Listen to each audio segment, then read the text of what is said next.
ఈ ఏడాదిలో ఆర్థిక స్థితిగతులు ఎట్లా కనబడుతున్నాయి? ఎవరు ఏం చేసినా చేయకుండా రెవెన్యూ జనరేషన్ అవుతూ ఉంటుంది. హైదరాబాద్ కాంగ్రెస్ మందగింపజేసింది. ఉదాహరణకు వాళ్ళు అంటున్నది రియల్ ఎస్టేట్ డ్యామేజ్ అయిపోయింది అని వాళ్ళు అంటున్నారు. నిజమేనా ఇది? దీన్ని కావాలని ప్రాపగేట్ చేస్తూ ఉన్నారు. రియల్ ఎస్టేట్ తగ్గింది, రియల్ ఎస్టేట్ పుంజుకో. ప్రపంచ ఆర్థిక ప్రభావం హైదరాబాద్ మీద ఎట్లా ఉంటుంది? ఎప్పుడు రికవరీ కావచ్చు? ఇదంతా అమెరికాది కూడా. ఇండియాది 7.6 ఉంటే తెలంగాణ 7.4 ఉంది. వరల్డ్ యావరేజ్ తోటి తీసుకున్న, చైనా తోటి తీసుకున్న, అమెరికా తోటి తీసుకున్న తెలంగాణ. ట్రంప్ వచ్చిన తర్వాత నెక్స్ట్ ట్రంప్ ఆర్థిక వ్యవస్థ ఎట్లా ఉండబోతున్నది? మన వాళ్ళ ఉద్యోగాలు, మనకు వచ్చే ఎన్ఆర్ఐలు పంపే డబ్బులు అవి ఎట్లా ఉండవచ్చు? సో ట్రంప్ వల్ల మనకు లాభమే జరుగుతుంది తప్ప. అమ్మో 5,000 తులం బంగారం అని అనుకునేది, ఇవాళ 80,000 దాటిపోయింది 20 ఏళ్లలో. ఎందుకు ఇంతగానం పెరుగుతున్నది బంగారం ధర? సో ప్రజలకు గోల్డ్ మీద మోజున్నంత కాలం వచ్చే ఇబ్బంది ఏమి లేదు అనుకుంటున్నప్పుడు వీళ్ళు ఎక్కడ 6 గ్యారెంటీలు అమలు చేయడం, ఎక్కడ ఫెయిల్ అవుతున్నట్లు? కొంత పర్సెంటేజ్ ఆఫ్ పీపుల్ ఈ 6 గ్యారెంటీలను చూసి కూడా ఓట్లేసారు. ఇవన్నీ కూడా కలిపి అధికారంలోకి వచ్చారు. కానీ అధికారంలోకి వచ్చి 1 year అయిన తర్వాత 6 గ్యారెంటీల అమలు విషయంలో నిజంగానే తెలంగాణ ఎకనామీ బూస్టింగ్ అవుతుందా? హైదరాబాదు అంతర్జాతీయ స్థాయిలో ఆ బిజినెస్ను రాబట్టగలదా? నీ ప్రయారిటీ ఏంది? నీ డిపిఆర్ ఏది? ఇప్పటి వరకు మూసి సుందరీకరణ చేస్తామని చెప్పేసి అన్నారు కదా, దానికి ఒక అథారిటీ చేసిరు. దాని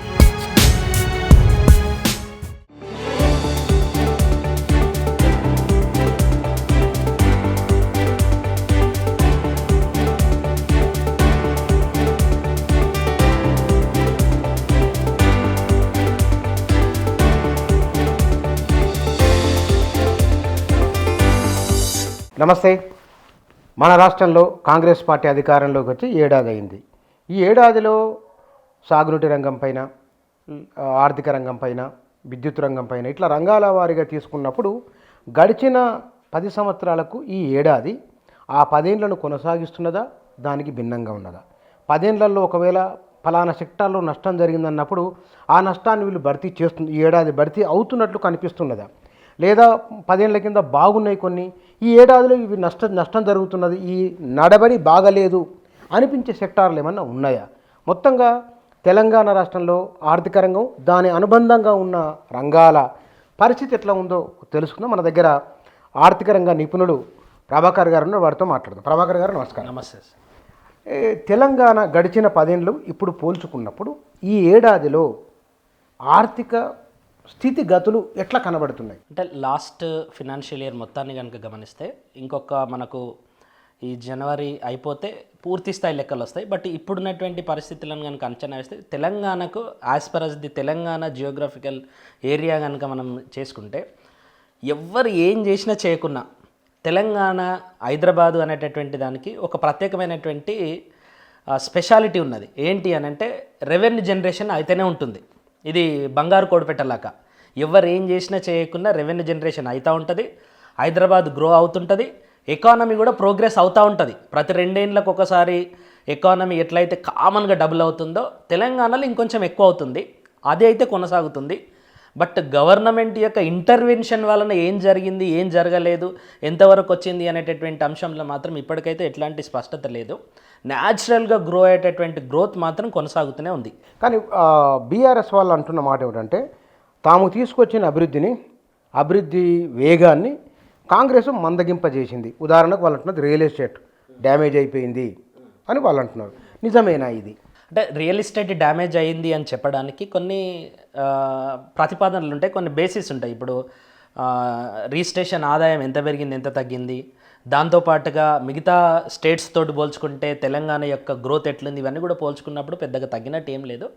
కొంత ఒక్క సెక్షన్ ఆఫ్ పీపుల్, ఒక్క section of group of people దీన్ని కావాలని ప్రాపగేట్ చేస్తూ ఉన్నారు. రియల్ ఎస్టేట్ తగ్గింది, రియల్ ఎస్టేట్ పుంజుకోవట్లేదు అనేటటువంటి అంశంలో కామెంట్లు చేస్తూ ఉన్నారు. కానీ మీరు ఏ ఏరియాలో చూసుకున్న సరే, అంటే రియల్ ఎస్టేట్ అనగానే చాలామంది ఏం ఆశిస్తారు అని అంటే నేను ఒక ₹1,00,000 కొంటే 10 లక్షలు కావాలని ఆలోచిస్తారు. ₹1,00,000 ఎక్కడ కూడా తగ్గలే ఇక్కడ. కాకపోతే స్కై రాకెట్లో లేదు రియల్ ఎస్టేట్, అంతే. వాళ్ళు ఊహించినటువంటి స్కై రాకెట్ ఏదైతుందో అది లేదు. బట్ రియల్ ఎస్టేట్ కూడా అన్ని రిజిస్ట్రేషన్స్ జరుగుతూ ఉన్నాయి. ఎక్కడ కూడా రిజిస్ట్రేషన్ యొక్క ఆదాయం తగ్గినట్టుగా కానీ, ఎక్కడ కూడా రిజిస్ట్రేషన్ నంబర్ ఆఫ్ రిజిస్ట్రేషన్ తగ్గినట్టు ఎక్కడ లేదు. అండ్ రీసెంట్గా వచ్చినటువంటి సర్వేలో కూడా Hyderabad is second largest growing city in the India. ఓ ఫస్ట్ ఫస్ట్ ముంబై ఉంది, తర్వాత హైదరాబాద్ ఉన్నది. ఓకే. కానీ ఇక్కడ సేవా రంగాన్ని తీసుకున్నప్పుడు అది గడిచిన 10 ఏళ్ళు ఈ ఏడాది గడిచిన 10 ఏళ్ళ కింద ఎట్లా ఉన్నది, ఈ ఏడాది ఎట్లా గ్రో ఉన్నదా ఎట్లున్నది? ఇప్పుడు అగ్రికల్చర్ ఇండస్ట్రీస్ తోటి పోల్చుకుంటే service sector 14% of growth rate తోటి ముందుకెళ్తా ఉన్నది. సర్వీస్ సెక్టర్కు హైదరాబాద్ ఒక hub.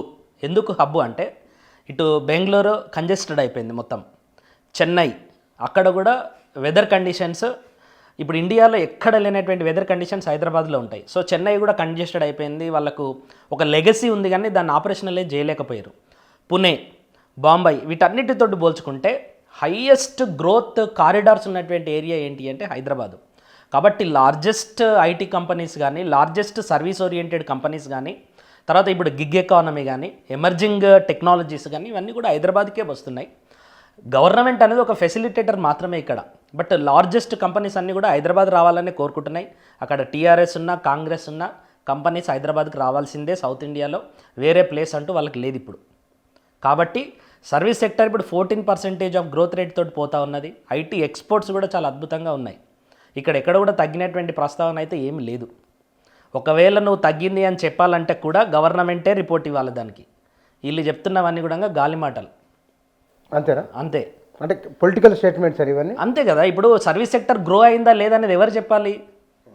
Government of India national statistical office చెప్తుంది, ministry of statistics and programme implementation వాళ్ళు చెప్తారు. వాళ్ళు ఎక్కడ కూడా చెప్పలేదు కదా వీళ్ళు తగ్గిరని. పెరుగుతూనే ఉంది మనది, ఎక్కడ కూడా డౌన్ఫాల్ అయినట్టు కనిపించలేదు. డౌన్ఫాల్ ఎప్పుడవుతుంది? ఇంటర్నేషనల్ ఇష్యూస్ జరిగినప్పుడు కానీ, ఇండియాలో కూడా కొన్ని ఇష్యూస్ జరిగినప్పుడు వాటి ఎఫెక్ట్ ఖచ్చితంగా తెలంగాణ పైన కూడా ఉంటుంది. తెలంగాణ కూడా కొంత తగ్గినటువంటి ఇష్యూ కనిపిస్తుంది. ఇప్పుడు అక్కడెక్కడ కూడా ఏం ఇచ్చినట్టు ఏం లేదు కదా. వీళ్ళు చెప్తున్నదంతా ఏంది? మేము ఉన్నప్పుడు మొత్తం 4 చంద్రులు 2 సూర్యులు ఉండే, వీళ్ళు వచ్చిన తర్వాత ఒకటే సూర్యుడు అయిండు ఒకటే చంద్రుడు అయినట్టు మాట్లాడుతారు. అట్లేం లేదు. కొన్ని విషయాలలో 100% డిస్సాటిస్ఫాక్షన్ ఉంది. ఆ విషయాలు కూడా మనం మాట్లాడదాం. కానీ ఈ విషయంలో తగ్గింది అనడానికి అక్కడ వాళ్ళకి ఎక్కడ కూడా కాంక్రీట్ ఎవిడెన్సే లేదు కదా. మీరు నమస్తే తెలంగాణ పేపర్ గమనించండి. ఇప్పుడు ఆర్బీఐ ఇచ్చిన రిపోర్ట్ కానీ, ఎంఓఎస్పీఐ ఇచ్చినటువంటి రిపోర్ట్ కానీ ఇవన్నీ కూడా నమస్తే తెలంగాణలో చాలా పెద్ద ఎత్తున వాళ్ళు ప్రచారం చేస్తే ఆ ప్రచారాలన్నింటినీ కూడా కేటీఆర్ గారు ట్విట్టర్లో తీసుకుపోయి మా నాయన వల్లనే వచ్చింది, మా గవర్నమెంట్ వల్లనే ఇప్పుడు మేము నెంబర్ 1 పొజిషన్లో ఉన్నామని మళ్ళీ వాళ్ళే ప్రచారం చేస్తూ ఉన్నారు. సరే అది ఎవరి వల్ల వచ్చింది అనేది మ్యాటర్స్ కాదు, కానీ ఇటు తగ్గినటువంటి అంశం అయితే ఎక్కడ కూడా లేదు. హైదరాబాద్ బ్రాండ్ ఇమేజ్ అట్లనే ఉంది. కానీ మనం ప్రపంచ ఆర్థిక వ్యవస్థలను ఒకదానితో ఒకటి అనుసంధానమై ఉంది. ఇవాళ యుక్రెయిన్ రష్యా యుద్ధం ఒకవైపున, మిడిల్ ఈస్ట్లో కూడా గందరగోళమైన వాతావరణం ఉన్నది. అమెరికాలో ఇంకా సెట్ కాలేదు అంటున్నారు కదా. ప్రపంచ ఆర్థిక ప్రభావం హైదరాబాద్ మీద ఎట్లా ఉంటుంది, ఎప్పుడు రికవరీ కావచ్చు ఇదంతా అమెరికాది కూడా? ఇప్పుడు world average growth rate around 3% ఉంది. అమెరికా గ్రోత్ రేట్ కానీ, చైనా గ్రోత్ రేట్ కానీ 3% దగ్గరనే ఉంది. ఇండియన్ గ్రోత్ రేటు 7.4% ఉంది. 7.4% real economic growth rate. Telangana growth ఇండియాది 7.6 ఉంటే తెలంగాణ 7.4 ఉంది. వరల్డ్ యావరేజ్ తోటి తీసుకున్న, చైనా తోటి తీసుకున్న, అమెరికా తోటి తీసుకున్న తెలంగాణ యొక్క గ్రోత్ రేటు 7% అబవ్ ఉన్నది. కోవిడ్ లెవెల్ తోటి పోల్చుకుంటే కూడా చాలా బెటర్ పొజిషన్లో ఉన్నది. నామినల్ గ్రోత్ రేట్ కూడా చాలా అద్భుతంగా ఉన్నది. అబవ్ 11% ఉన్న తెలంగాణ యొక్క గ్రోత్ రేట్. కాబట్టి ఎక్కడ కూడా వరల్డ్ పరిస్థితులకు అనుగుణంగా ఇక్కడ తగ్గుతుంది పెరుగుతుంది. ఎప్పుడు తగ్గుతుంది నిజంగా అంటే మీరు అన్నట్టుగా 2008లో వచ్చినటువంటి సబ్ప్రైమ్ క్రైసిస్ కానీ, 2020-21లో వచ్చినటువంటి కరోనా సంక్షోభం వల్ల మాత్రమే తగ్గేటటువంటి పరిస్థితి ఉంటుంది తప్ప, అంతకు మించినటువంటి సంక్షోభం వస్తేనే తగ్గుతుంది తప్ప మిగతా చిన్న చిన్న వాటికి ఎక్కడ కూడా తెలంగాణ ఎఫెక్ట్ అయినట్టు ఎక్కడ కూడా ఏం లేదు. ఖచ్చితంగా రెండవది ఏంటంటే తెలంగాణకు ఒక రెసిలియన్స్ ఉంటుంది. అంటే నువ్వు ఎంత పడిపోయినా సరే ఇమీడియట్గా గ్రో అవుతుంది. ఇక్కడ కన్జంప్షన్ ఎక్కువ, ఇన్కమ్ జనరేషన్ ఎక్కువ, ఆస్పిరేషన్స్ కూడా ఎక్కువ. ఇక్కడ తెలంగాణలో అవకాశాలు చాలా ఎక్కువ ఉంటాయి. ఎవడు ఏ పని చేయాలన్నా కూడా ఏదో ఒక పని దొరుకుతుంది తెలంగాణలో. అంత అద్భుతమైనటువంటి అవకాశాలు ఉన్నటువంటి ప్రాంతం ఇది. కానీ అమెరికా ట్రంప్ వచ్చిన తర్వాత, నెక్స్ట్ ట్రంప్ ఆర్థిక వ్యవస్థ ఎట్లా ఉండబోతున్నది, మన వాళ్ళ ఉద్యోగాలు, మనకు వచ్చే ఎన్ఆర్ఐలు పంపే డబ్బులు అవి ఎట్లా ఉండవచ్చు డాలర్లు? అంటే మనం రెమిటెన్స్ ప్రకారం కనుక చూస్తే ప్రపంచ అన్ని దేశాలతో పోల్చుకుంటే హయ్యెస్ట్ రెమిటెన్స్ పొందుతున్నటువంటి దేశం భారతదేశం. అంటే విదేశాల నుండి పంపిస్తున్నటువంటి డబ్బులలో మనం నెంబర్ 1 అమెరికా నుంచి ఎక్కువ ఉన్నాయి కదా. తర్వాత తెలంగాణ నుండి అమెరికాకు వెళ్ళేటటువంటి వ్యక్తుల యొక్క సంఖ్య కూడా విపరీతంగా పెరుగుతూ ఉన్నది. సరే, ట్రంప్ వచ్చిండు కాబట్టి కొన్ని రిస్ట్రిక్షన్స్ పెట్టొచ్చు మూమెంట్ మీద, అండ్ ట్రంప్ వచ్చిండు కాబట్టి లోకల్ స్టేటస్ మీద కొంత రిస్ట్రిక్షన్స్ పెట్టొచ్చు. కానీ ఇప్పటికే తెలంగాణ వాళ్ళు హైటెక్ సిటీ ఎప్పుడో స్టార్ట్ అయింది మనకు. 1985 నుండే ఇక్కడ ఐటీ విప్లవం అనేది కొనసాగుతూ ఉన్నది. కాబట్టి over a period of time వాళ్ళందరూ కూడా అక్కడ గ్రీన్ కార్డు హోల్డర్స్, మంచిగా సెటిల్ అయినటువంటి వాళ్ళు ఉన్నారు. ఎన్ఆర్ఐ ఇన్వెస్ట్మెంట్స్ విపరీతంగా ఇక్కడ వస్తూ ఉంటాయి. సో ట్రంప్ వల్ల మనకు లాభమే జరుగుతుంది తప్ప నష్టం జరిగేటటువంటి పొజిషన్ అయితే ఏం లేదు. ఎందుకంటే బైడెన్ కానీ అంతకుముందు ఉన్నటువంటి ప్రెసిడెంట్స్ కానీ పెద్దగా హైదరాబాద్కు మేము ఇది చేస్తాం అది చేస్తామని చెప్పేసి ఆపేసిన చరిత్ర ఏం. నార్మల్ ప్రోటోకాల్స్ ఏవైతే ఉంటాయి అవే ఉంటాయి. బట్ ప్రొటెక్షనిజం అయితే ఎక్కువ పెరుగుతుంది. ఇప్పుడు ట్రంప్ వచ్చింది కాబట్టి ప్రొటెక్షనిజం పెరుగుతుంది కాబట్టి డాలర్ డిమాండ్ పెరుగుతుంది, రూపీ డిమాండ్ తగ్గొచ్చు. సో తర్వాత గోల్డ్ కూడా కొంత డిమాండ్ తగ్గేటటువంటి ఆస్కారం అయితే ఉన్నది. కానీ ఈ మధ్య బంగారం ధర 2003, 2004 ఆ ప్రాంతంలో తులం బంగారం 3,000, 3,500, 4,000, 5,000 అంటేనే అమ్మో 5,000 తులం బంగారం అని అనుకునేది. ఇవాళ 80,000 దాటిపోయింది 20 ఏళ్లలో. ఎందుకు ఇంతగానం పెరుగుతున్నది బంగారం ధర? అంటే డిమాండ్ ఎక్కువ ఉంది, దాని మీద సెంటిమెంట్ ఒకటి ఉంది. కరెన్సీకి రీప్లేస్మెంట్ ఏంది అంటే గోల్డ్, అండ్ తొందరగా లిక్విడేట్ అవుతుంది. నీకు అప్పు కావాలి అంటే ఇమ్మీడియట్గా అప్పు దొరికేది బంగారం మీద దొరుకుతుంది. రెండోది ప్రజల యొక్క సెంటిమెంట్. అది బంగారం వేసుకోవడం అనేది ఒక స్టేటస్ సింబల్గా చూస్తారు, బంగారం కొనడం అనేది ఒక శుభసూచకంగా భారతదేశం అంతా కూడా చూస్తుంది. కాబట్టి 100%. రెండోది కరెన్సీ బాగా ఓలటైల్ అవుతున్నటువంటి క్రమంలో, అంటే కరెన్సీ వార్స్ జరుగుతున్నాయి ఇప్పుడు చైనా కానీ అమెరికా కానీ జపాన్ కానీ. ఇట్లాంటి క్రమంలో ఏ కరెన్సీ పడిపోయినా కూడా దానికి బ్యాకప్ అంటారు, అంటే గ్యారంటీడ్ బ్యాకప్ అంటారు. అదంతా కూడా గోల్డ్ తోటే చేస్తారు అన్నట్టు. రీసెంట్గా మీరు చూస్తే హైయెస్ట్ గోల్డ్ రిజర్వ్స్ని ఆర్బీఐ ఉన్నది. ఆర్బీఐ ఒకటే కాదు, చాలా దేశాలు కొంటా ఉన్నాయి. ఎందుకంటే గోల్డ్ ఇంకొకటి ఏంటంటే ఇంట్రిన్సిక్ వాల్యూ ఉంటుంది. ఇంట్రిన్సిక్ వాల్యూ అంటే ఏంటంటే మెటల్ వాల్యూ ఉంటుంది గోల్డ్కు. ఇప్పుడు నువ్వు 1000 రూపాయల నోటు చించేసినావు అనుకో, ఆ 1000 రూపాయల నోటును మళ్ళీ మనం తయారు చేసుకోవచ్చు. 1000 రూపాయల నోటుకి ఇంట్రిన్సిక్ వాల్యూ ఉండదు, మెటల్ వాల్యూ ఉండదు. బట్ గోల్డ్కి మెటల్ వాల్యూ ఉంటుంది. మనం కరెన్సీని ఎంతనన్నా సృష్టించుకోవచ్చు, గోల్డ్ని అట్లా సృష్టించుకోలేం. కాబట్టి సో ప్రజలకు గోల్డ్ మీద మోజున్నంత కాలం గోల్డ్కి డిమాండ్ పెరుగుతూనే ఉంటుంది. ఇది 100%. కానీ ఇక్కడ మనం ఈ ప్రశ్న ఎందుకు వచ్చిందంటే, కాంగ్రెస్ ప్రభుత్వం కాంగ్రెస్ ఎన్నికల ముందు 6 గ్యారంటీలు అన్నారు. 6 గ్యారంటీలలో ₹1,00,000 తులం బంగారం కూడా ఉన్నది. ఎస్, నిజంగానే ఇవాళ ఈ గ్రోత్ ఇంత ఉంది, వచ్చే ఇబ్బంది ఏమి లేదు అనుకుంటున్నప్పుడు వీళ్ళు ఎక్కడ 6 గ్యారంటీలు అమలు చేయడం, ఎక్కడ ఫెయిల్ అవుతున్నట్లు? ఎక్కడ ఫెయిల్ అవుతున్నారంటే ఇట్స్ ఆల్ అబౌట్ కమిట్మెంట్. ఏదో మనం గెలవాలి కాబట్టి అన్ని రకాలైనటువంటి హామీలు ఇచ్చారు. వాస్తవం చెప్పాలంటే 6 గ్యారంటీలను చూసే చాలామంది ఓట్లేసిరు అని చెప్పేసి అనుకోవచ్చు వాళ్ళు. కేసీఆర్ మీద ఉన్నటువంటి వ్యతిరేకత, గత 10 ఏళ్ల నుండి ప్రభుత్వం పైన ఉన్నటువంటి నిరాసక్త వల్ల మాత్రమే కొంతమంది ప్రజలు కాంగ్రెస్ వైపు మొగ్గు చూపిరు. రేవంత్ రెడ్డిని చూసో, పీసీసీని చూసో, వీళ్ళని చూసి కాదు. కొంత పర్సెంటేజ్ ఆఫ్ పీపుల్ ఈ 6 గ్యారెంటీలను చూసి కూడా ఓట్లేసిరు. ఇవన్నీ కూడా కలిపి అధికారంలోకి వచ్చారు. కానీ అధికారంలోకి వచ్చి 1 ఇయర్ అయిన తర్వాత 6 గ్యారెంటీల అమలు విషయంలో కాంగ్రెస్ పార్టీ అట్టర్గా ఫెయిల్ అయింది. ఏ హామీని కూడా నెరవేర్చేటటువంటి క్రమంలో అదే రకమైనటువంటి చిత్తశుద్ధి అయితే ఇక్కడ కనిపించట్లేదు. ఆల్రెడీ ప్రజలలో తీవ్రమైనటువంటి వ్యతిరేకత, తీవ్రమైనటువంటి నిరాసక్తత ఈ 6 గ్యారెంటీల విషయంలో అయితే ఉన్నది. తులం బంగారం విషయంలో 1 ఇయర్ అయింది ఇప్పటికీ. దాని మీద ఒక విధి లేదు, విధానం లేదు, గైడ్లైన్స్ లేవు, రూల్స్ లేవు, రెగ్యులేషన్స్ లేవు. మహిళల యొక్క ఉసురు మామూలుగా ఉండదు. వాళ్ళు కనుక ఈడ్చి తన్నీరంటే మళ్ళీ ఇంకొకసారి అధికారంలోకి ఆశగూడంగా పడనంత ఉంటుంది. కాబట్టి కాంగ్రెస్ పార్టీ 6 గ్యారెంటీల అమలు విషయంలో మాత్రం తీవ్రంగా విఫలమైందని చెప్పొచ్చు. కానీ ఇక్కడ వీళ్ళు నిర్వహణ లోపమా దీన్ని పట్టుకోవడంలో, అంటే మేనేజ్మెంట్ చేయడంలో ఎక్కడ పొరపాటు జరుగుతున్నదా ఏమిటి అని? అట్లేం లేదు, వాళ్ళ ఇంట్రెస్ట్లు దీంట్ల మీద లేవు. ఇప్పుడు 6 గ్యారెంటీలు ఇచ్చేటటువంటి క్రమంలో రాహుల్ గాంధీ వచ్చినా, ప్రియాంక గాంధీ గారు వచ్చినా, సోనియా గాంధీ గారు వచ్చినా అందరూ 6 గ్యారెంటీలు ఇస్తున్నాం, 6 గ్యారెంటీలు ఇస్తున్నాం, 6 గ్యారెంటీలు ఇస్తున్నామని చెప్పారు. తర్వాత ఇక్కడ వచ్చి అందరికి ఎక్స్ప్లెయిన్ చేసే ప్రయత్నం చేశారు. కానీ దాని అమలు ప్రక్రియలో మాత్రం అంతే చిత్తశుద్ధి వీళ్ళకి లేదు. నిజంగా చేయాలనుకుంటే ఇప్పుడు విగ్రహం మార్చాలని ఎవరన్నా డిమాండ్ చేసిరా, ధర్నాలు చేసిరా, గీతం మార్చమని చెప్పిరా, ఇంకో 2 ఏళ్ళకి మార్చి ఎవరొద్దంటారు? మొత్తం ఎండిపోతుంది అయింది తెలంగాణ. ఇప్పుడు కావాల్సింది అర్జెంటుగా కావాల్సినటువంటి ప్రయారిటీస్ అన్నీ కూడా పక్కకు పెట్టేసి ఈ డైవర్షన్ థింగ్స్ అన్నీ కూడా చేసుకుంటూ పోతే అన్న ప్రతొన్ని పొలిటికల్గా విమర్శించుకుంటూ పోతే over a period of time ప్రజలే డిసైడ్ చేస్తారు.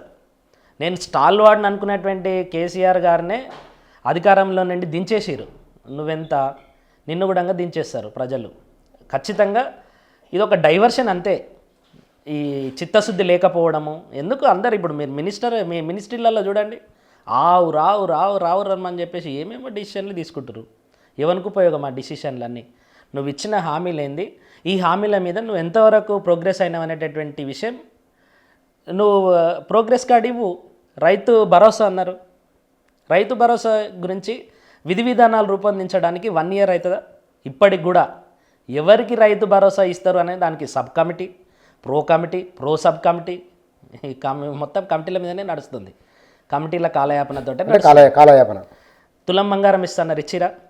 మా ఇంట్లోకి కూడా 200 యూనిట్లు కాదు 103 యూనిట్లే వస్తుంది కరెంటు. కానీ మేము ఖచ్చితంగా 700-800 రూపాయల కరెంటు బిల్ కడతాం. తర్వాత నువ్వు 2 లక్షల ఉద్యోగాలు ఇస్తున్నావు. రాహుల్ గాంధీ అన్నాడు, ప్రియాంక గాంధీ అన్నది, బట్టి విక్రమార్క అన్నాడు, రేవంత్ రెడ్డి అన్నాడు, పెద్ద పెద్ద పోస్టర్లల్లా ఇది హామీ కాదు గ్యారంటీ అన్నారు. ఎన్ని ఇచ్చిరు మీరు? వాళ్ళు ఇవ్వలేదు, వీళ్ళు నాకెందుకు టీఆర్ఎస్ ఇచ్చిందా బీజేపీ ఇచ్చిందా కాదు, నువ్వెంత ఇస్తున్నావు? 2 లక్షల ఉద్యోగాలు 50,000 భర్తీ చేసినామంటున్నారు. 2 లక్షల ఉద్యోగాలు అన్నావు కదా, నేను అదే అడుగుతున్నా. 50,000 నువ్వు భర్తీ చేసినావు, నేను ఒప్పుకుంటున్నా. ఆ 50,000 ఎవరు నోటిఫికేషన్లు ఇచ్చిర్రు? వాళ్ళు ఇచ్చినటువంటి నోటిఫికేషన్లకు మాత్రమే నువ్వు నింపినావు. నువ్వు కొత్తగా ఇచ్చిన నోటిఫికేషన్ ఏంది చెప్పు? Group 1 ఇచ్చినావా? Group 2 ఇచ్చినావా? Group 3 ఇచ్చినావా? ఏ నోటిఫికేషన్ ఇలా Group 4 ఇచ్చినావా? డిఎస్సి వేసినాం, 10,000 ఉద్యోగాలు భర్తీ చేస్తున్నాం ఉన్నారు. ఎవరు వేసిరా డిఎస్సి నోటిఫికేషన్? మీరు వేసినవి చెప్పమంటున్నాం మేము. సరే మీరు 50,000 నింపారు కదా, మీరు అన్నది ఎంత? 2 లక్షల ఉద్యోగాలు నింపుతాము, ఇది హామీ కాదు గ్యారంటీ.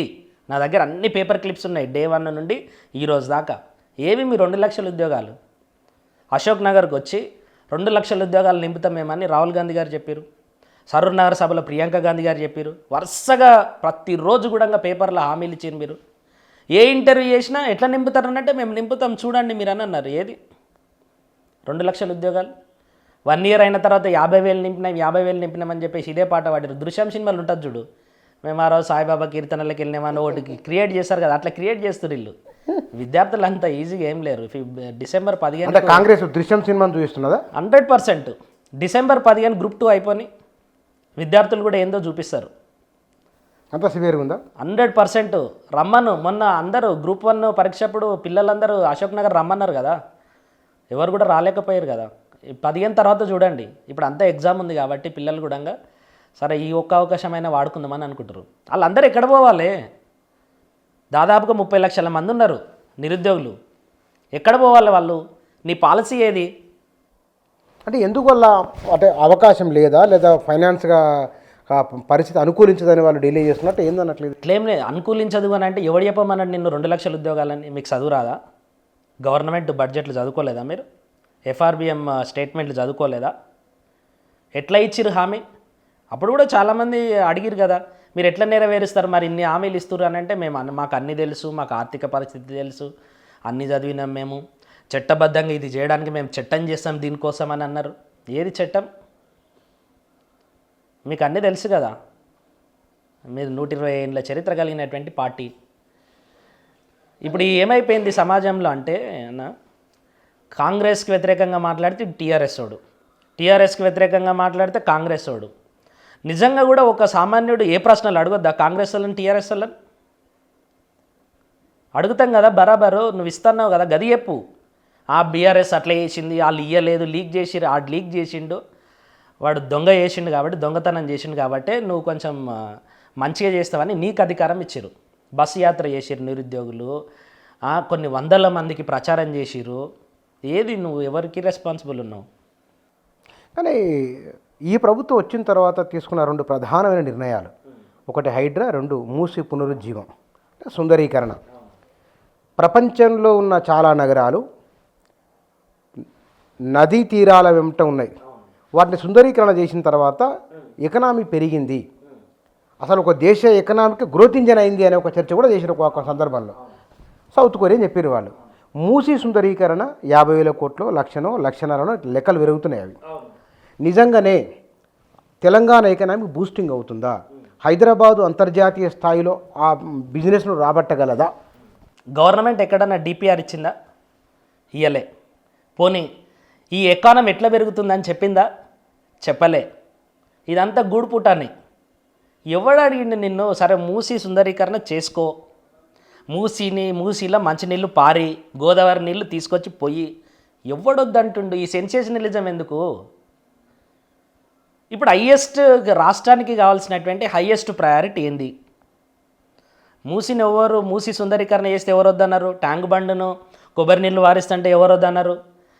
ప్రాజెక్టులు కడుతుంటే ఎవరు వద్దన్నారు? ఏ దానికి కూడా ప్రజలేం అడ్డుకుంటలేరు.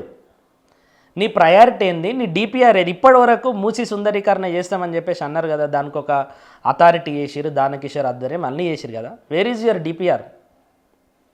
ఏది? Only sensationalism, diversion politics. HYDRAA రావాలి, అది గూజులేస్తుంది అన్న ఓడు వద్దని ఒకడు, ఈ మొత్తం దీని చుట్టే తిరగాల రాష్ట్రం అంతా. తులం బంగారం అడగొద్దు, ఉచిత గ్యాస్ సిలిండర్ అడగొద్దు, ఉద్యోగాలు అడగొద్దు, ఏది అడగొద్దు. పాలమూరు రంగారెడ్డి ఎన్ని రోజులు మాట్లాడతా? 1 year అయింది. నేను చేస్తా ఒక్క ఇటుక వేయలే పాలమూరు రంగారెడ్డికి. అది చేయండి ఇప్పుడు. ఎందుకంటే పాలమూరు అంటేనే వలసల జిల్లా, అక్కడ నీళ్లు లేవు. ఇంతకుముందు అంతా ఉత్తర తెలంగాణకు నడిచింది. నువ్వు కనీసం వాళ్ళు కట్టన్న తిన్నారు, నువ్వు కట్టకుండా ఏం చేయకుండా ఇవన్నీ రోజులు 1 year అయిపోయింది కదా. 4th సీట్ అంటావు, AI సీట్ అంటావు. ఒక్క శంకుస్థాపన జరిగింది అక్కడ 1 year నుండి? స్కిల్ యూనివర్సిటీ అన్నారు కదా ఒకటి. స్కిల్ యూనివర్సిటీకి కొబ్బరికాయ కొట్టొచ్చారు, అది నడుస్తుంది. స్కిల్ యూనివర్సిటీ వల్ల కాదు కదా ఇన్వెస్ట్మెంట్స్ వచ్చేటివి, అభివృద్ధి జరిగేది. ఒక సిటీ కట్టాలంటే ఎంత పెద్ద బృహత్తర కార్యక్రమం అది. ఏం ఇప్పటివరకు కూడా రాయి కదిలింది లేదు, మనిషి పోయింది లేడు. 4th సిటీ అని వర్చువల్ సిటీ అండి. AI సిటీ అంటే వర్చువల్గా ఉంటుంది కదా, కంప్యూటర్లో చూసుకోవాల్సి వస్తుంది ఇప్పుడు.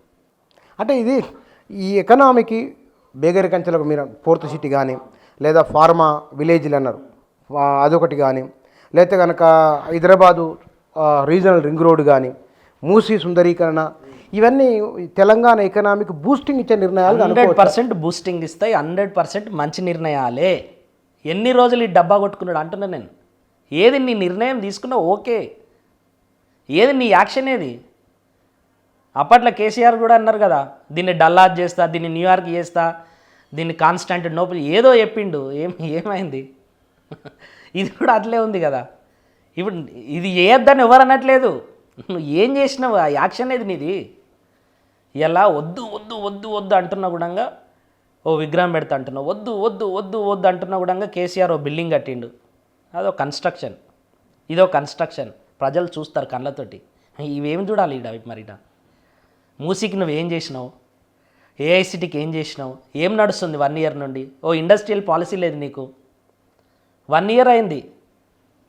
మంత్రి శ్రీధర్ బాబు గారు ఎప్పుడొచ్చినా కూడా కొత్త ఇండస్ట్రియల్ పాలసీ తీసుకొస్తామంటాడు. ఎన్నడూ తీసుకొస్తావురా నాయన? నీకున్న పని ఏంది ఇంకా? నువ్వు ఇండస్ట్రీ మినిస్ట్రీ 1 year అయింది నువ్వు ఛార్జ్ తీసుకొని. 1 yearలో నువ్వు ఒక ఇండస్ట్రియల్ పాలసీ రూపొందించకపోతే మరి ఎలక్షన్ల ముందు మీకున్న థాట్స్ ఏంటి? మీ మేనిఫెస్టో ఏంది? మీ విజన్ ఏంది తెలంగాణ గురించి? ఏది ఇండస్ట్రియల్ పాలసీ? MSME పాలసీ తీసుకొచ్చారు వాళ్ళు. ఏది దాని యొక్క యాక్షన్ ప్లాన్? ప్లాటింగ్ ఏది? ఇవన్నీ కూడా యాక్షన్లెస్ డైలాగ్స్. సినిమాలకు పనికొస్తాయి ఇవి, రాష్ట్రానికి పనికిరావు. నువ్వు కన్స్ట్రక్టివ్గా నీ యొక్క డిసిషన్ మేకింగ్ యాక్షన్లో ఎక్కడుందో ఒక్కటి చూపెట్టండి మీరు. యాదాద్రి థర్మల్ ప్లాంట్ ప్రారంభించారు, ఎప్పుడు ప్రారంభమైంది అది? నువ్వు కట్టింది అయితే కాదుగా. నువ్వు కట్టింది ఏది చెప్పు కొత్తగా? అంటే ఏడాదిలో ఇంత చేయగలరా అని. ఏడాదిలో మనం ఒక రేఖ ఇల్లు కట్ట అనట్లేదు, గోడైనా కట్టినావా? పునాది అయినా వేసినావా? ఇప్పుడు 4 lanes లేన్ తీసుకొస్తాను నేను శ్రీశైలం కానీ అంటాం. కనీసం దాన్ని లైనింగ్ అన్న జరగాలి కదా. ఏది? RRR అలైన్మెంట్కే 1 year అవుతుందా? సరే నువ్వు నీ ఏమేమి భూములు ఉన్నాయో నీ కాడికి నువ్వు గీసుకుంటావు. ఆ గీసుకునేది ఏదో తొందరగా గీసుకొని అదన్నా తయారు చేయాలి కదా. నువ్వు కట్టింది ఏది చెప్పు? నువ్వు నిర్మించింది కొత్తగా ఏం నిర్మించినా చెప్పు. అదే కేసీఆర్ నిర్మించిన ప్రగతి భవన్ పోయినావు, అదే కేసీఆర్ నిర్మించిన సచివాలయానికి పోయినావు, అదే కేసీఆర్ 100 లక్షల కోట్లు ఖర్చు పెట్టినటువంటి కాళేశ్వరం మీద కొన్ని రోజులు గొడవ, ఫోన్ ట్యాపింగ్ మీద కొన్ని రోజులు గొడవ, ఇవి టీఆర్ఎస్ మీద కాంగ్రెస్, కాంగ్రెస్ మీద టీఆర్ఎస్. ఇక ప్రజలు ఎవరు లేరా? ప్రజల అవసరాలు వద్దా? అంటే ఇది ముఖ్యమంత్రి లేదా ఇవాళ ఉన్న మంత్రివర్గం వీరి నిర్ణయాలు. అంటే విద్యుత్ రంగం పైన ఒక శ్వేతపత్రం, ఆర్థిక వ్యవస్థ పైన ఒక శ్వేతపత్రం, ఇరిగేషన్ పైన ఒక శ్వేతపత్రం, ఇవి లోటులోకి తీసుకొని వెళ్ళిన రాష్ట్రాన్ని కష్టాన్ని నష్టాన్ని కలిగించినాయి. పదే పదే కాంగ్రెస్ వాళ్ళు చెప్తున్నారు. నిజమేనా ఇది? 100% కష్టాలు ఉన్నాయి. ఈ కష్టాలన్నీ ఉన్నటువంటి క్రమంలో నువ్వు చదివి మేనిఫెస్టో తయారు చేసుకొని అధికారంలోకి వచ్చి అధికారికంగా ఇన్ని కష్టాలు ఉన్నాయని చెప్పినావు. ఇది తీర్చుకునేటటువంటి సొల్యూషన్ ఏంటి నీ దగ్గర అంటున్నాం మేము. 100% కష్టాలు ఉన్నాయి. మిగతా రాష్ట్రాలతో పోల్చుకుంటే మన డెట్ బర్డన్ పెరిగింది, మన ఫిజికల్ డెఫిసిట్ ఎక్కువనే ఉంది, మన అప్పులు ఎక్కువనే ఉన్నాయి, తర్వాత ఆఫ్ బడ్జెట్ లయబిలిటీస్ ఎక్కువనే ఉన్నాయి. 100% ఉన్నాయి. నీకు తర్వాత అంతకుముందు కూడా తెలుసు కదా, రాష్ట్రాన్ని అప్పులోకి తీసుకెళ్ళారు అనేది ఎలక్షన్ ముందు కూడా తెలుసు కదా మీకు. What is your solution? నీకు గవర్నమెంట్ అధికారం ఎందుకు ఇచ్చారు ప్రజలు? అందులో నుండి బయటపడాలనే కదా. నువ్వు ఒక్క కాంక్రీట్ స్టెప్ చెప్పండి మీరు. తెలంగాణను అప్పులలోకించి బయటికి తీసుకురావాలి అని అంటే ఏం చేయాలి? ఆదాయాన్ని పెంచుకోవాలి, రీసోర్సెస్ని పెంచుకోవాలి. అప్పు తీర్చాలంటే రీసోర్సెస్ని పెంచుకోవాలి, ఆదాయాన్ని పెంచుకోవాలి, లేదా ఖర్చులు తగ్గించాలి. ఇవాళ న్యూస్ పేపర్ చూడండి, తెలంగాణ తల్లి విగ్రహావిష్కరణ. ఎన్ని న్యూస్ పేపర్స్లలో యాడ్స్ ఇచ్చిరు? ఇట్లా తెలంగాణలో వీళ్ళ అధికారం చేపట్టిన రోజు నుండి ఈ రోజు దాకా ఏదో ఒక్కటే పేపరే తీసుకోండి, ఎన్నిసార్లు ఎన్ని యాడ్స్ ఇచ్చిరు తీసుకోండి. ఎక్కడివి పైసలన్నీ? పైసలు లేవనుకుంటే ఎవరైనా గిన్నె యాడ్స్ ఇస్తారా? అప్పుడు కేసీఆర్ చేయలేదంటే కేసీఆర్ దొంగ చేసిండు, అట్లా వేసిండు కాబట్టే కదా నీకు అధికారం ఇచ్చినాం. నువ్వు కూడా అట్లనే చేస్తే ఎట్లా? పైసలు లేవన్నోడు ఇన్ని అడ్వర్టైజ్మెంట్లు ఎందుకు? దాంట్లో ఇస్తే సరిపోదా? ఈనాడులు ఇచ్చే, సాక్షిలు ఇచ్చే, ఆంధ్రాలు ఇచ్చే, తెలంగాణలు ఇచ్చే, ఇక మొన్న అయితే మహారాష్ట్రకు కూడా ఇచ్చిడు యాడ్లు కాంగ్రెస్ వల్ల. కర్ణాటకలు ఇచ్చే, కన్నడలు ఇచ్చే, హిందీలో, ఇంగ్లీష్లో అన్నీ ప్రపంచ లాంగ్వేజ్లన్నీ ఇవ్వడానికి ఏం అవసరం? నువ్వు కడుతున్నావు, న్యూస్ వస్తుంది, తెలుస్తుంది, అయిపోయింది. మళ్ళీ గవర్నమెంట్ అధికారికంగా ఇన్ని పేపర్లలో అడ్వర్టైజ్మెంట్లు ఇచ్చి ఎవరు పైసలు ఖర్చు చేస్తారు, ఎవరికి ఇస్తారు ఈ పైసలన్నీ? ఒక ఫుల్ పేజ్ అడ్వర్టైజ్మెంట్ మినిమంలో మినిమం 25 నుండి 50 లక్షలు ఉంటుంది. ఈజీగా అవుతుంది. మరి కొన్నిటికి ఎక్కువనే ఉంటుంది, ఇంకా కొన్నిటికి ఎక్కువనే ఉంటుంది. ఇక ఎవరికి ఇస్తారు మీరు పైసలు? పైసలు లేవన్నావు కదా, ఏదర్ నువ్వు ఖర్చు తగ్గించుకో, ఏదర్ ఆదాయాలు ఆదాయాన్ని పెంచడానికి ప్రభుత్వం తీసుకున్నటువంటి ఒక్క స్టెప్ చెప్పండి మీరు. ఏమీ లేదా? ఒక్క స్టెప్ చెప్పండి. ఏం చెప్తుంది? ఇక కరెంటు బిల్ ఇస్తుంది, కరెంటు బిల్లులో surcharge, customer charge, green charge, ఇవన్నీ ఒక 10 ఉంటాయి. నేను కరెంట్ బిల్ చూపిస్తాను నీకు, చూడండి. మీరు కాల్చిన యూనిట్ ఖర్చు తక్కువనే ఉంటుంది, దానిపైన అదనపు ఇవి కాదు, కస్టమర్ వినియోగం మీద పెంచుడు కాదు. చాలా మార్గాలు ఉంటాయి గవర్నమెంట్ ఆదాయాలు పెంచుకోవడానికి. అవి పెంచు, ఈజ్ ఆఫ్ డూయింగ్ బిజినెస్ పెంచు, ఇన్వెస్టర్లను రప్పియండి. ఇవి రాష్ట్రానికి కావాల్సినవి. కానీ మనం కర్ణాటకతో తీసుకున్నప్పుడు, ఒడిశాతో తీసుకున్నప్పుడు, ఉత్తరప్రదేశ్తో తీసుకున్నప్పుడు, గుజరాత్తో తీసుకున్నప్పుడు తెలంగాణ ఎక్కడ ఉంది? ఈ ఏడాది తీసుకున్నాం.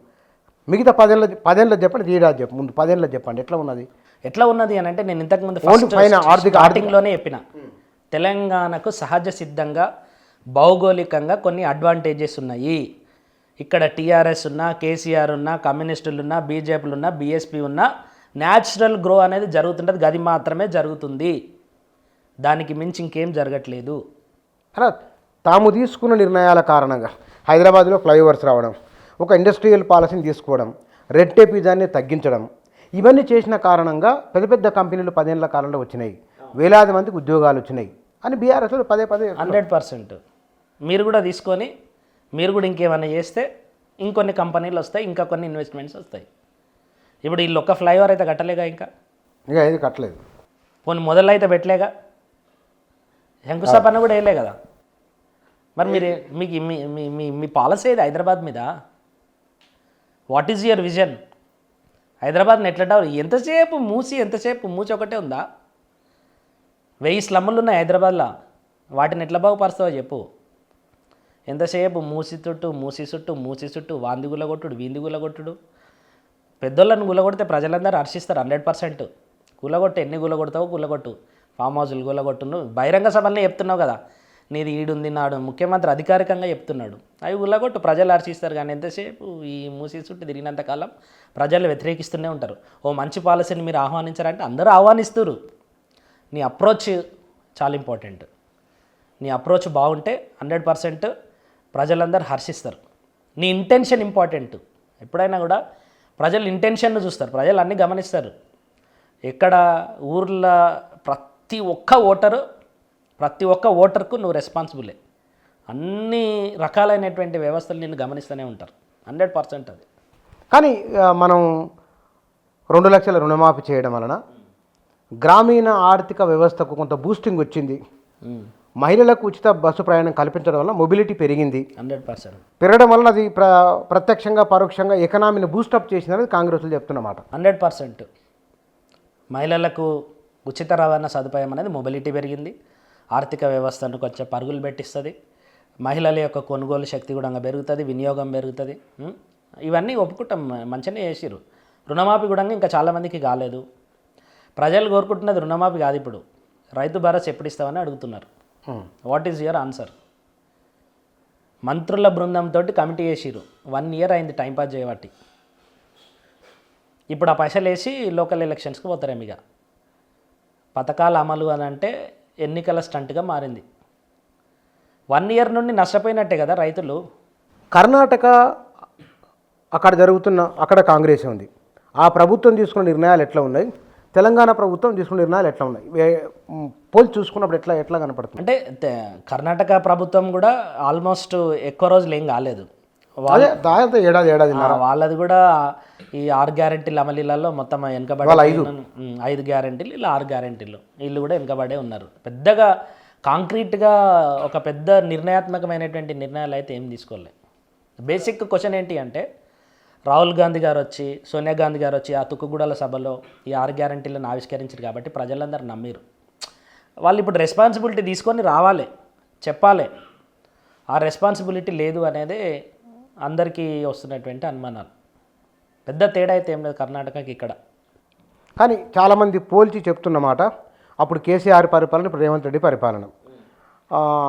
సాధారణంగా ఎవరి అభిమానం వాళ్ళకు ఉంటుంది. కానీ కేసీఆర్ చెప్పిండు, చాలా పనులు చేసిండు అని అంటున్నారు. రేవంత్ రెడ్డి వచ్చి ఏడాది అయింది కదా, ఏడాదిలో ఏం చేయగలరు, పోల్చడం న్యాయమేనా అని కూడా అంటున్నారు. దీన్ని ఎట్లా జస్టిఫై చేయాలి? కేసీఆర్ తోటి ఎవరు పోల్స్తలేరు, వాళ్ళన్నీ తప్పులు చేసిరు, ఓకే మీకు ఇచ్చిరు. మీరు చెప్పినటువంటి హామీలే, మీరు ఏమేమి హామీలు ఇచ్చిరో అవి మాత్రమే అడుగుతారు. గొంతెమ్మ కోరికలు ప్రజలు అడగట్లేదు, డిమాండ్ చేయట్లేదు. మీరు తులం బంగారం ఇస్తున్నారా, అదే అడుగుతారు కదా. యువ వికాసం అని పెట్టుకున్నావు మొన్న సభ, యువ వికాసంలో ఏమని ఇస్తున్నావు? 5 లక్షల రూపాయల గ్యారంటీ కార్డు ఇస్తున్నావు. ఎన్ని లక్షల మందికి ఇచ్చిరిల్లు? అదే అడుగుతురు, ఏమైనా నీది 5 లక్షల కార్డు అని. 500 రూపాయలకు గ్యాస్ సిలిండర్ ఇస్తున్నావు, అదే అడుగుతురు ప్రజలు, ఏమైంది నీ 500 రూపాయల గ్యాస్ సిలిండర్ అని. 2 లక్షల ఉద్యోగాలు ఇస్తున్నావు, ఏమైంది? ఈ 2 లక్షల ఉద్యోగాలు ఇస్తావా, ఇయ్యవా? మేము 50,000 ఇచ్చినాం, వాళ్ళు అసలే ఇయ్యలేదు, వేరే రాష్ట్రాలలో అసలు. నాకు అవన్నీ ఎందుకు? నువ్వేం చెప్పినావు? నీ హామీ ఏంది? నీ సంతకం ఏంది? సంతకాలు పెట్టించి వీళ్ళు, ఓ పక్కనేమో రేవంత్ రెడ్డి సంతకం, ఓ పక్కనేమో బట్టి విక్రమార్క సంతకం. వీళ్ళిద్దరు సైన్ పెట్టి ఇది హామీ కాదు గ్యారంటీ అని ఇచ్చారు. కేసీఆర్, రేవంత్ రెడ్డి ఇద్దరు ముఖ్యమంత్రులను తీసుకున్నప్పుడు కేసీఆర్ ఒక కాళేశ్వరం, పాలమూరు రంగారెడ్డి, ఛత్తీస్గఢ్కి వెళ్ళి కరెంటు కొనడం అప్పులై ఉండొచ్చు. అంటే కళ్ళ ముందు ఒకటి కనబడుతున్నది ఒక భావన ఉన్నది. రేవంత్ రెడ్డి అట్లా డైరెక్ట్ డెసిషన్ తీసుకునే అవకాశం ఉన్నదా? అంటే ఆయన 10 ఏళ్ల పీరియడ్ కదా, ఇప్పుడే వాళ్ళిద్దరిని పోల్చలేము. టైం పీరియడ్ అయితే తప్ప నిజంగా రేవంత్ రెడ్డి ఏం చేశాడు అనేటటువంటి దాని మీద పోల్చలేము మనం. సో కేసీఆర్ పంత కేసీఆర్ది, రేవంత్ రెడ్డి పంత రేవంత్ రెడ్డి. కేసీఆర్ 1 man, పాలసీ డిసిషన్స్లో వ్యతిరేకత అనేది ఉండదు, ఇక్కడ ఉంటుండొచ్చు. కానీ ఇంకొంతకాలం జరిగితే తప్ప ఈయన కాంక్రీట్గా ఏం చేసిండు అనేటటువంటి అంశంలో మనం ఏం చెప్పలేము ఇప్పటికైతే. సో ఏమీ లేదు, శుష్క వాగ్దానాలు, శూన్య హస్తాలు తప్ప. అంతేనా? అంతే. అంటే ఏడాది ఇప్పుడు మీరు టీచరు అంటే ఎవరెవరు చెప్తారు? గ్రూప్ 1, గ్రూప్ 2 అందరికీ చెప్తా. ఎవరెవరికి? కొన్ని గ్రూప్ 1, గ్రూప్ 2, గ్రూప్ 4, తర్వాత గ్రూప్ 2, గ్రూప్ 3. ఓకే. ఎంతమంది స్టూడెంట్స్ ఒక క్లాస్కి మీకు? చాలామంది ఉంటారు, వేలల్లో ఉంటారు. మాకు వేలాలు ఉంటారు. అవును. రైట్. అంటే మీరు వేల మందితో ఇంటరాక్ట్ అవుతున్నట్లు. ఏడాదిలో దాదాపు మీరు ఎవ్రీ మంత్ ఓ బ్యాచ్ వస్తూనే ఉంటుంది మీకు. ఇంతమందితో మాట్లాడుతున్న మీకు ఈ ఏడాది కాంగ్రెస్ పాలన పైన అక్కడి నుంచి వచ్చిన ఫీడ్బ్యాక్ ఏమిటి? అక్కడ ప్లస్ మైనస్ 2. ప్లస్ అంటే ఏంటి అని అంటే, టీఎస్పీఎస్సీని ప్రక్షాళన చేసిరు, కొత్త బోర్డు తీసుకొచ్చారు, సంతోషం. దాని తర్వాత టీఎస్పీఎస్సీలో ఒక కొత్త వ్యవస్థ నిర్మించాలని చెప్పేసి కొంత స్ట్రాటజిక్గా మొన్న పదవి అయిపోకముందే బుర్రా వెంకటేశం ఐఏఎస్ గారిని నియమించడం ఇంతవరకు ఓకే. పరీక్షలు కూడా చాలా స్ట్రిక్ట్గా నిర్వహించారు అనేటటువంటి అది ఉన్నది. ఇక్కడ వరకు పాజిటివ్స్. నెగిటివ్స్ ఏంటి అని అంటే విద్యార్థులందరూ కూడా కొత్త నోటిఫికేషన్లు ఎక్స్పెక్ట్ చేశారు. జాబ్ క్యాలెండర్ అన్నావు, ఎక్కడ పోయింది జాబ్ క్యాలెండర్? అక్టోబర్లో గ్రూప్ 1 నోటిఫికేషన్ ఇస్తున్నావు, ఇయ్యలే. వాళ్ళు డేట్లు ఇచ్చిర్రు. ఎప్పుడు ఇచ్చిర్రు డేట్లు? మేనిఫెస్టోలో ఒక డేట్ ఇచ్చిర్రు, అసెంబ్లీలో కూడా ఇంకో డేట్ ఇచ్చిర్రు. మేనిఫెస్టోది లేదు, అసెంబ్లీది కూడా లేదు. గ్రూప్ 2 గ్రూప్ 3 పోస్టులు పెంచాలి అని చెప్పేసి విద్యార్థులు రోడ్డెక్కిరు. అప్పుడు ఈ కొట్లాటలో గ్రూప్ 2 ఎగ్జామ్ను పోస్ట్ పోన్ చేసిరు, మళ్ళీ డిసెంబర్కి పోస్ట్ పోన్ చేసిరు. ఎందుకు పోస్ట్ పోన్ చేసిరు?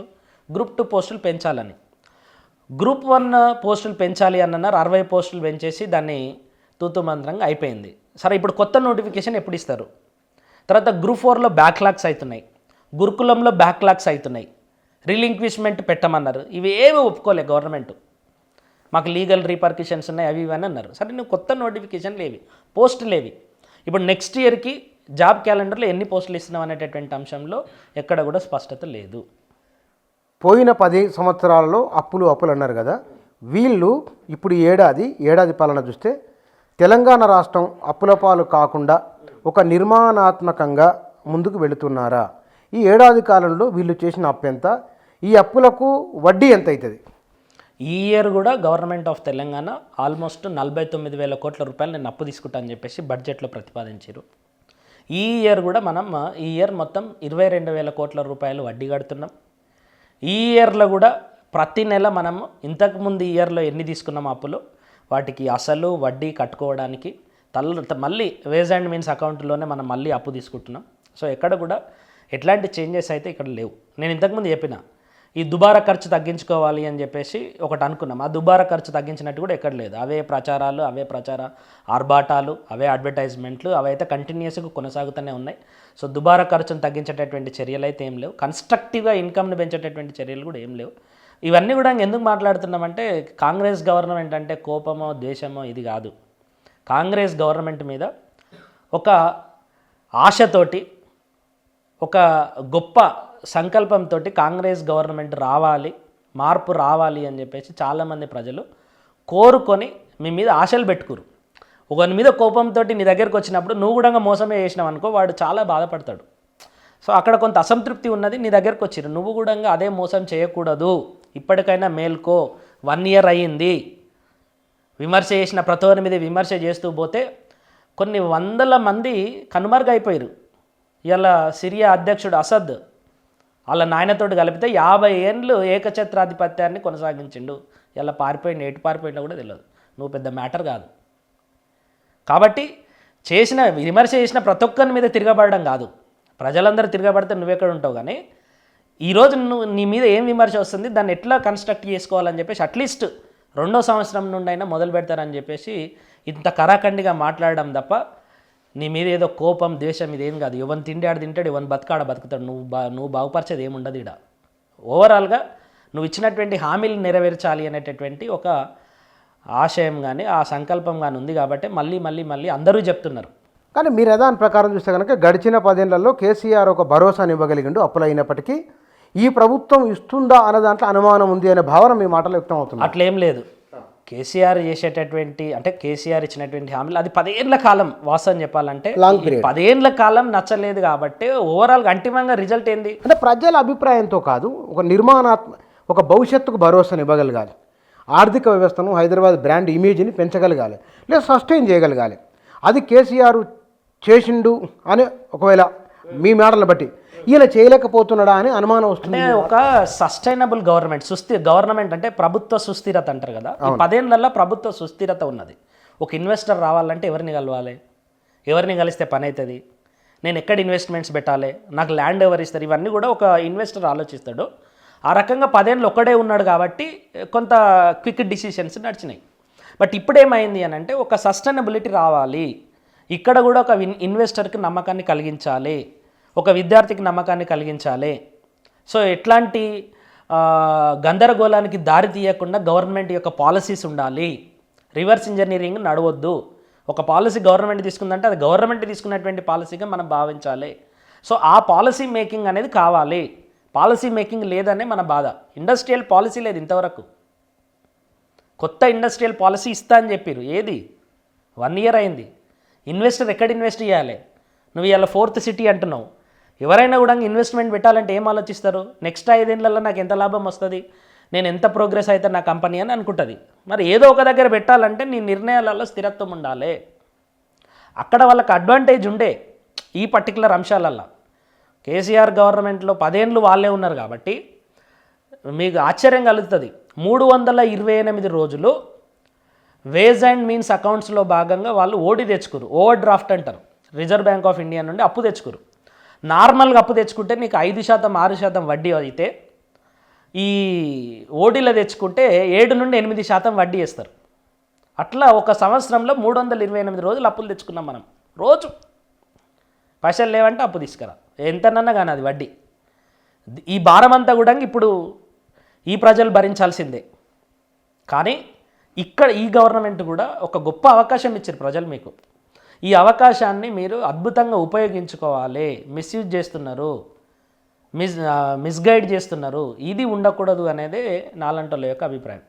ఒకవేళ నెక్స్ట్ వచ్చే సంవత్సరం నుంచి, వచ్చే ఏడాది నుంచి ఎక్కడెక్కడ తప్పులను సరిదిద్దుకొని ముందుకు వెళ్ళాలి, వెళ్తే ఆర్థిక వ్యవస్థ బాగుంటుంది, మరింత బలోపేతం అయ్యే అవకాశం ఉంటుంది. పాయింట్ నెంబర్ 1, ఇక్కడ ఆర్థిక వ్యవస్థలో ప్రధానమైనటువంటి అంశం ఏంటి అని అంటే దుబారా ఖర్చులు ఉండకూడదు.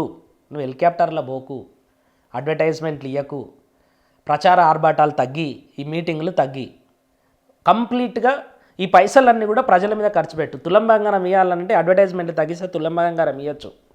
సో ఈ దుబారా ఖర్చులు, అనవసర ఖర్చులు, ఈ ప్రచార ఖర్చులు, ప్రచార ఆర్భాటాలన్నీ కూడా తగ్గించి ఒక కన్స్ట్రక్టివ్ పాలసీని తీసుకురండి. మీరు ఒక ఇండస్ట్రియల్ పాలసీని తీసుకురండి, ఒక ఎడ్యుకేషన్ పాలసీని తీసుకురండి. 1 year అవుతుంది, ఎడ్యుకేషన్ పాలసీ లేదు, ఇండస్ట్రియల్ పాలసీ లేదు.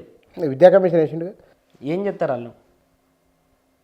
విద్యా కమిషన్ పవర్స్ ఏంటి? ఏం చెప్పండి మీరు? విద్యా కమిషన్ ఏం చేయగలుగుతుంది? పవర్స్ ఏంటి? మళ్ళీ 1 year గిర్రున తిరిగి వాళ్ళు రిపోర్ట్ ఇస్తారు.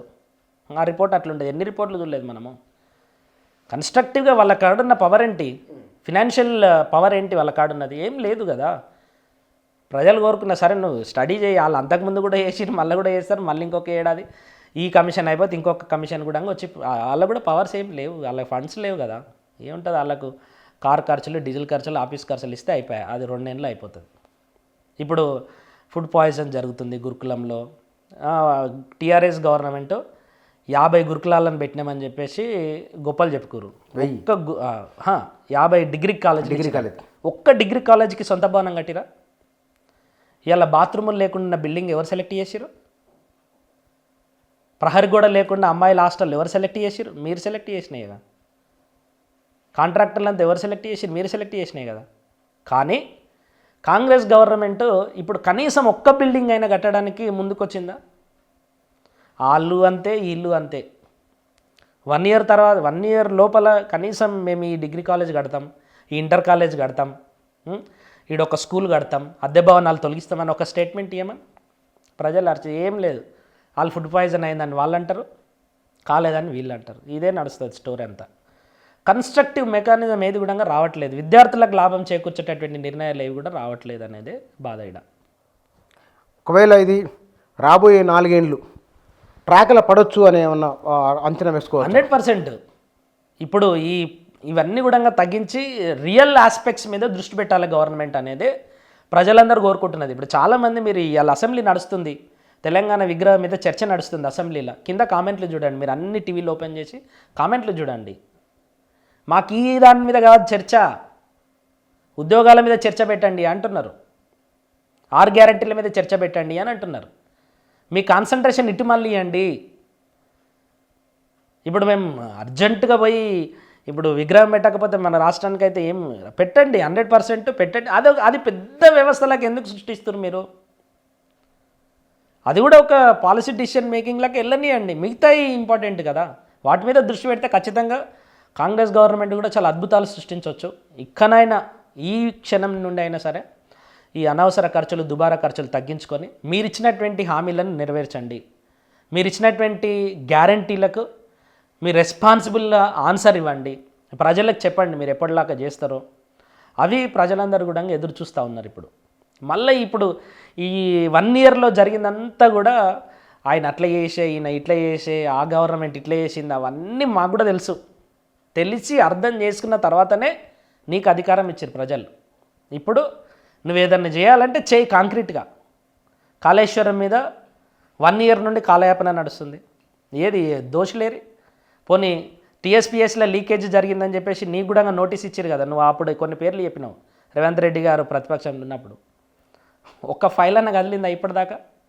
ఏది నువ్వు పట్టుకో కదా దొంగలను, దొరికింది దొరికింది దొరికింది దొరికింది లీక్ చేసిరు అన్నావు కదా, నువ్వు పట్టుకో దొంగలను. అధికార యంత్రాంగం ఉంది, డీజీపీ ఉన్నారు, ఐఏఎస్లు ఉన్నారు, చీఫ్ సెక్రటరీలు ఉన్నారు, నువ్వు పట్టుకో. ఏదో ఒక్కరినన్నా పట్టుకున్నావాను? దొంగ దొంగ దొంగ అరిచినంత మాత్రాన ప్రజలు నమ్మరు. నువ్వు పట్టుకో దొంగల్ని, కాంక్రీట్గా చెప్పి కోట్లకు గెలువు. ఇవేవి కూడా లేకుండా ఇట్లనే కాలయాపన చేస్తే మాత్రం సో మళ్ళీ అదే రివర్స్ అవుతాయి. ప్రజలు ఎప్పుడు కూడా ఎవరి మీద ప్రేమ పెంచుకోరు, ఆశలు మాత్రమే ఉంటాయి.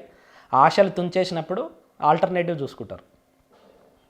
రేపు లోకల్ ఎలక్షన్స్ వస్తున్నాయి, ఓ సగం గెలిచిందనుకో వేరే పార్టీ, ఎంత ఇజ్జత్ ఖరాబ్. ఇప్పటికైనా ఆ హామీల అమలు ప్రక్రియలో భాగంగా ఇంకొంచెం సీరియస్గా వ్యవహరిస్తే సో కాంగ్రెస్ గవర్నమెంట్ మీద కూడా భరోసా అనేది కొనసాగుతుంది. రైట్ అండి, థ్యాంక్ యూ. ఏడాది కాలంలో కాంగ్రెసు విధానాలు ఎట్లా ఉన్నాయి, గడిచిన 10 ఏళ్లలో నిజంగానే తెలంగాణకి ఏం జరిగింది, రాబోయే 4 సంవత్సరాలు ఈ ప్రభుత్వము, ఈ మంత్రివర్గము, ముఖ్యమంత్రితో సహా ఏ విధంగా ఏ విధానం తీసుకొని వెళితే బాగుంటుంది తెలంగాణ ప్రయోజనాల రీత్యా అనే అంశాలపైన వారి అభిప్రాయాలు ఇవి. Thank you.